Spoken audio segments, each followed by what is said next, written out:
로마서 1장 7절 말씀.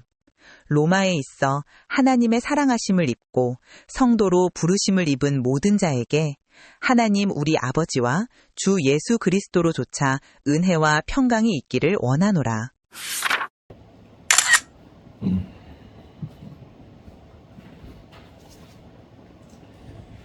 오늘 하나님의 말씀의 제목이 은혜와 평강입니다.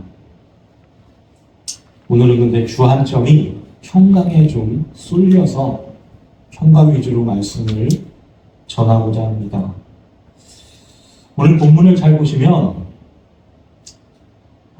사도가 로마 교회에게 평강을 빌어주는 그러한 말씀입니다. 인사말이죠. 평강, 은혜와 평강을 빌어주고 있습니다. 당시 로마 교회는 모든 초대교회가 다 그런 것처럼 로마의 핍박 속에 있던 교회였습니다.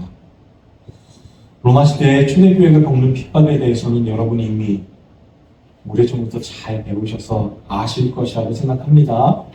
그래서 그 부분에 대해서는 넘어가겠습니다. 여러분, 그래서 사도는 이 고난에 직면한, 고난을 겪고 있는 교회에게 은혜와 평강이 있기를 기원하고 있는 것입니다.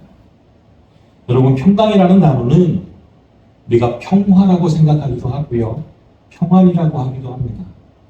화평이라는 단어로도 번역이 되어줄 수 있습니다. 우리가 일반적으로 이해하고 있는 평강은 내 앞에 놓인 핍박의 현실, 고난의 상황, 그리고 어쨌든 내 마음에 안 드는 그 현실이 다 사라지면 자연스럽게 이루어질 그런 종류의 평강을 우리는 생각합니다. 그렇다면 성경 속 사도가 핍박 속의 로마 교회에게 은혜와 평강 이야기를 하면서 우리 하나님께 함께 기도합시다, 이럴 수 있을 것 같아요. 우리가 이 상황을 위해서 열심히 부르짖어 피하거나 아니면 이것을 바꾸어 주시길 위해서 우리 다 함께 기도합시다 할 수도 있는데, 오늘 말씀에는 그렇게 안 하고 있습니다. 상황이 좋아지면 그러면 자연스럽게 평강을 누릴 수 있는 거 아닙니까? 그런데 사도는 그러한 로마의 현실에 대해서 관심이 없는 것처럼 그것에 대해서 함께 기도하자고 독려하지 않습니다. 왜 그렇습니까? 이 편지를 읽을 초대 교인들과 앞으로 읽게 될 우리 성도들에게 주시고자 하는 메시지가 따로 있다는 것입니다. 사도는 지금 이 땅의 현실과 전혀 무관한 천상의 은혜와 천상의 평강을 이야기하고 있는 것입니다. 심지어 7절의 헬라어 원문에는 원하노라, 은혜와 평강이 있길 원하노라 하는 그 원하노라는 단어가 아예 없습니다. 그러니까 사도는 지금 일방적으로 은혜와 평강을 선포하고 있는 것입니다. 사도는 지금 어려운 현실을 살고 있는 로마 교회에 평강이 있기를 기원하는 것 정도가 아니라 이미 그들에게 은혜와 평강이 주어져 있다는 사실을 일깨워주고 있는 것입니다. 은혜와 평강이라는 인사말은 사도의 편지에 매번 등장하는 단골 인사말입니다. 오늘 본문 주 예수 그리스도로조차 은혜와 평강이 있기를 원하노라. 우리가 헬라어 원어를 보면 은혜와 평강이라는 단어 뒤에 아포라는 전치사가 붙어 있습니다. 여러분, from이죠, from. 어디에서 시작하거나 어디로부터 우리가 그 뜻을 나타내는 전치사입니다. 그래서 우리가 이걸 사용할 때 무엇에서, 어디에게서, 어디로부터 이렇게 사용하는 단어이지요. 뿐만 아니라 신약의 서신서에 나오는 은혜와 평강이라는 인사말 뒤에는 모두 아포라는 전치사가 붙어 있습니다. 그리고 그 뒤에는 반드시 예수 그리스도라는 이름이 나옵니다. 예수 그리스도, 은혜, 평강, 밀접한 관계가 있다는 것입니다. 그 말은 그 은혜와 평강이 그 어떤 것에 의해서 주어지는 것이 아니라 오직 예수 그리스도로 말미암는다는 것입니다. 그 말인즉 예수 그리스도의 은혜를 알지 못한 사람들은 절대로 평강을 누릴 수 없다는 말이기도 합니다. 그래서 성도의 평강이라는 것은 자신의 현실이나 현재의 상황, 특정한 사건들에 의해서 주어지고 사라지고 하는 그런 종류의 것이 아니라 예수 그리스도의 은혜를 아는 자들에게 있어서는 그 어떤 상황 속에서도 그 상황이 지금 당장 순교의 순간이라 할지라도 우리가 느껴질 수 있는, 느끼고 있는, 가지고 있는 그런 평강이라는 것입니다. 다시 말하면 은혜는 예수 그리스도의 공로로 값없이 공짜로 우리에게 주어주시는 하나님의 선물이고, 평강은 그 은혜로 말미암아 생기게 되는 하나님의 백성들의 마음 상태를 말하는 것입니다. 그러니까 평강의 상태란 우리의 상황이나 현실이 변하는 것에서 비롯되는 것이 아니라 어떤 상황 속에서도 변치 않는 일관되고 우리에게 완료되어져 있는 하나님을 의지함, 신뢰함이 자리하고 있는 것입니다. 마태복음 11장 28절부터 29절 말씀 우리 함께 보시겠습니다. 수고하고 무거운 짐진 자들아 다 내게로 오라. 내가 너희를 쉬게 하리라.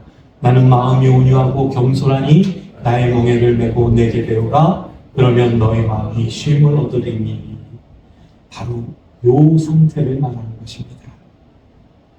이 상태가 평강이라는 것입니다. 수고하고 무거운 짐이라는 상황이나 현실이 변화되어서 얻어지는 그런 것이 아니라 그 수고하고 무거운 짐이라는 외적 현실은 그대로 있음에도 불구하고 예수님께서 완료하신 그 어떤 일이 우리에게 믿어짐으로 말미암아 똑같은 상황을 대하는 내 마음이, 나의 마음이, 우리의 마음이 달라지는 것을 평강이라고 한다는 것입니다. 그럼 나에게 평강은 어떻게 주어집니까? 평강이 어떻게 생겨나죠? 우리 요한복음 20장 우리 19절부터 21절까지의 말씀입니다. 우리 함께 읽겠습니다. 이날 곧 안식구 첫날 저녁에 제자들이 유대인들을 두려워하여 모인 곳에 문을 닫았더니 예수께서 오사 가운데 서서 가라사대 너희에게 평강이 있을지어다. 이 말씀을 하시고 손과 옆구리를 보시니 제자들이 주를 보고 기뻐하더라. 예수께서 가라사대 너희에게 평강이 있을지어다. 아버지께서 나를 보내신 것 같이 나도 너희를 보내노라. 아멘. 예수님께서 제자들에게 십자가를 지시기 전에 이미 내가 너희에게 평강을 주겠다 약속하십니다.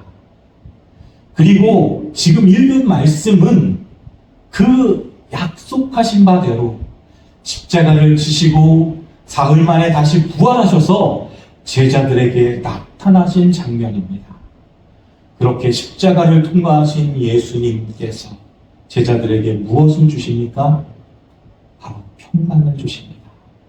그것도 2번씩이나 강조해서 평강을 주십니다. 내가 너희에게 평강이 있을지어다. 평강이 너희에게 평강이 있을지어다. 이렇게 평강을 주시는 것입니다. 이렇게 십자가와 부활을 근거로 하나님의 택한 백성들에게 주어지게 되는 것이 바로 예수 그리스도의 평강인 것입니다. 우리는 아무것도 한 것이 없는데, 기여한 바가 없는데, 어쩌면 그것을 요청한 바도 없는데 은혜로 평강을 주시는 것입니다. 자, 평강을 받은 우리들, 우리들의 삶은 어떻게 됩니까? 여기부터가 여러분들과 함께 생각해 보고 싶은 말씀입니다. 그러한 평강을 선물로 받은 제자들의 삶이 그 이후에 편안한 삶을 살게 됩니까? 그렇지 않죠? 오히려 그때부터 그들의 고생이 시작되고 핍박이 시작됩니다. 우리가 히브리서 말씀 우리 11장 35절부터 38절까지의 말씀입니다. 우리 여러분 이 말씀 제 대신에 읽어주시기 바랍니다. 시작! 또 어떤 이들은 더 좋은 부활을 얻고자 악행을 자유를 하지 않으며 또 어떤 이들은 기원과 채찍질 뿐 아니라 결과와 전시용도 받았으며 돌로 치는 것과 톱으로 키우는 것과 지옥과 칼을 주는 것을 다들 양과 염소의 가죽을 입고 노기에 불박과 이런 사람들은 세상에 간단하지 못합니다.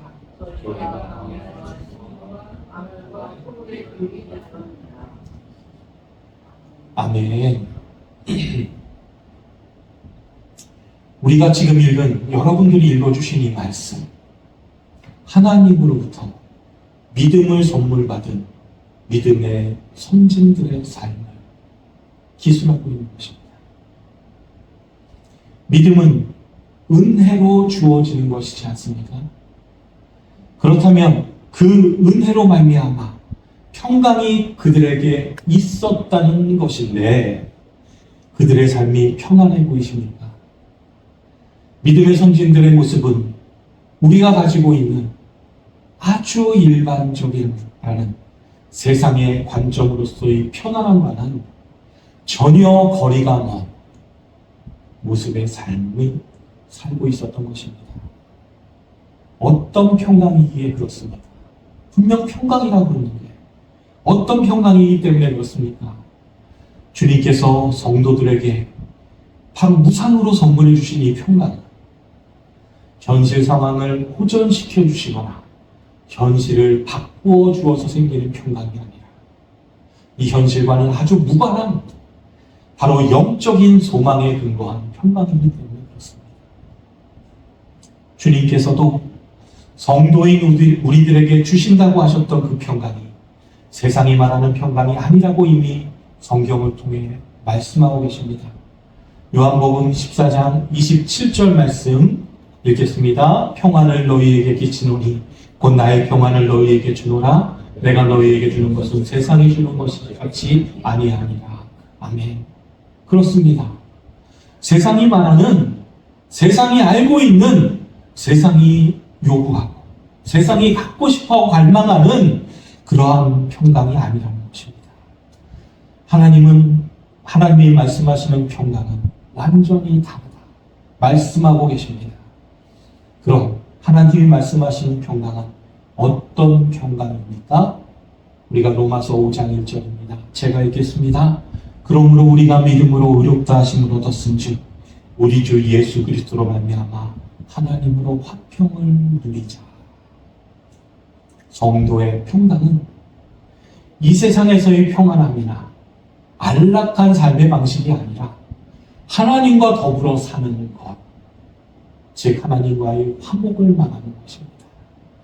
따라서 하나님이 누구신지 모르는 사람, 그리고 왜 우리가 하나님과 원수가 되었는지 모르는 사람들, 그리고 그 원수된 자들과 하나님 사이를 화목하게 하시는 중보자가 계시며 그게 누구시라는 것을 모르는 사람들, 그분의 중보 사역으로 성취된 십자가를 모르는 이들은 진짜 평강이 무엇인지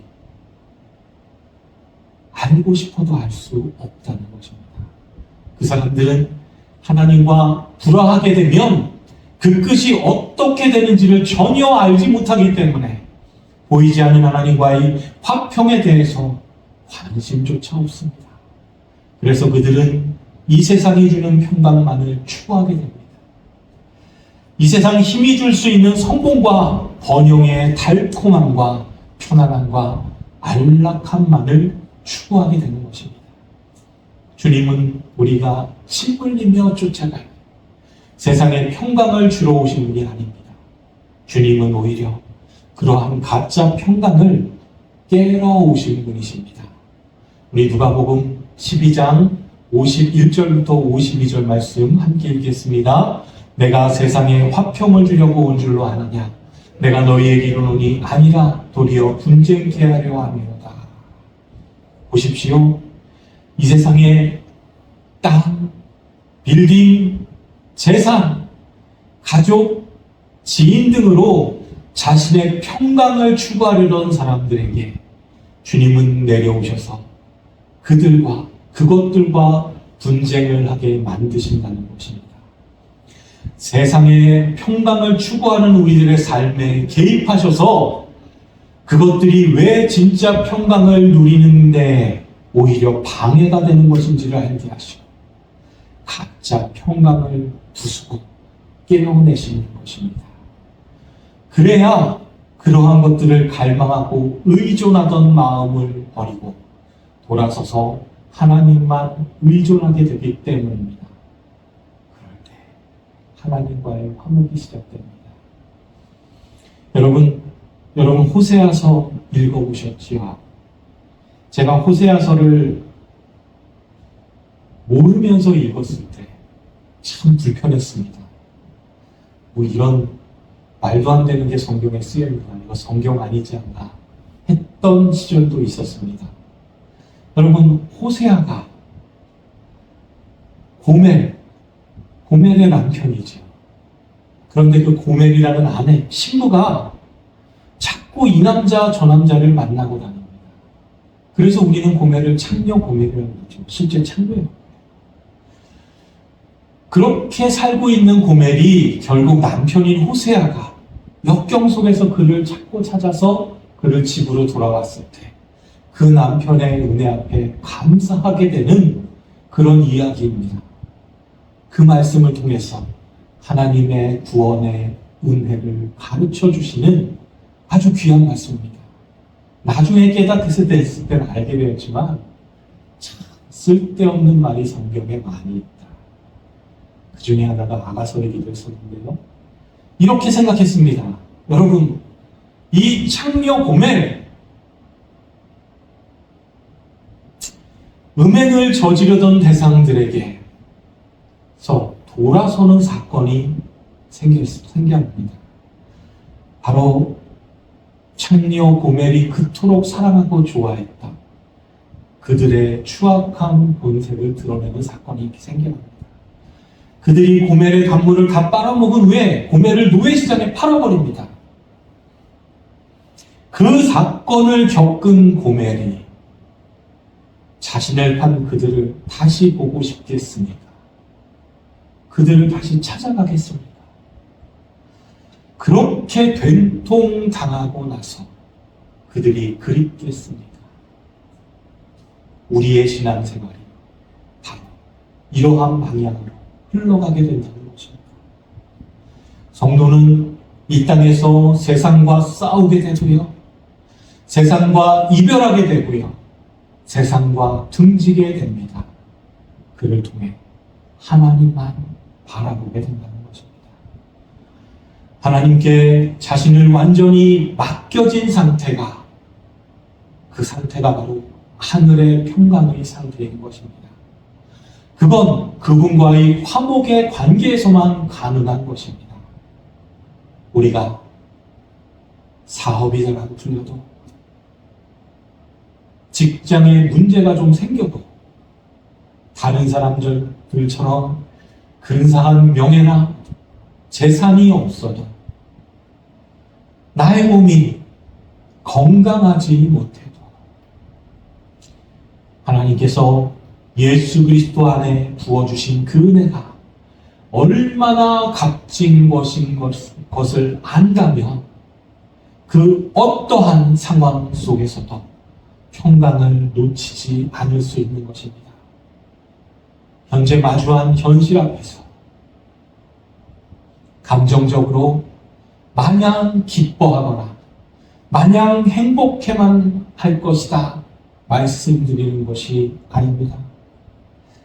우리의 삶은 많이 힘들고 많이 아프고 많이 힘들 것입니다.